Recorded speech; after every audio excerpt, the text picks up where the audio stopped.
जब भी प्रेम की मिसाल दी जाती है तो श्री कृष्ण राधा के प्रेम का नाम सबसे ऊपर लिया जाता है। राधा श्री कृष्ण के प्रेम को जीवात्मा और परमात्मा का मिलन कहा जाता है।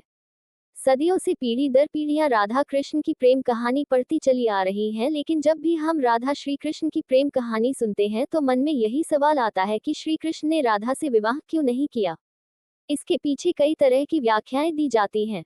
आइए जानते हैं उन सभी कहानियों के बारे में। कुछ विद्वानों के मुताबिक राधा कृष्ण की कहानी मध्यकाल के अंतिम चरण में भक्ति आंदोलन के बाद लोकप्रिय हुई। उस समय के कवियों ने इस आध्यात्मिक संबंध को एक भौतिक रूप दिया। प्राचीन समय में रुक्मिणी, सत्यभामा समेत श्री कृष्णामसरा प्रचलित थी, जिसमें राधा का कोई जिक्र नहीं मिलता है। 3228 ईसा पूर्व देव की पुत्र श्री कृष्ण का जन्म हुआ। कुछ समय तक वह गोकुल में रहे और उसके बाद वृंदावन चले गए थे। श्री कृष्ण राधा से 10 साल की उम्र में मिले थे। उसके बाद वो कभी वृंदावन लौटे ही नहीं। इसके अलावा कहीं ये जिक्र भी नहीं मिलता है कि राधा ने कभी द्वारका की यात्रा की हो। दक्षिण भारत के प्राचीन ग्रंथों में राधा का कोई उल्लेख नहीं मिलता है।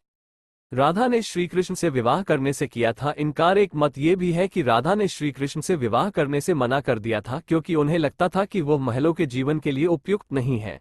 राधा एक ग्वाला थी, जबकि लोग श्री कृष्ण को किसी राजकुमारी से विवाह करते हुए देखना चाहते थे। श्री कृष्ण ने राधा को समझाने की कोशिश की, लेकिन राधा अपने निश्चय में दृढ़ थी। राधा श्री कृष्ण के विवाह नहीं करने के पीछे एक व्याख्या ऐसी भी की जाती रही है।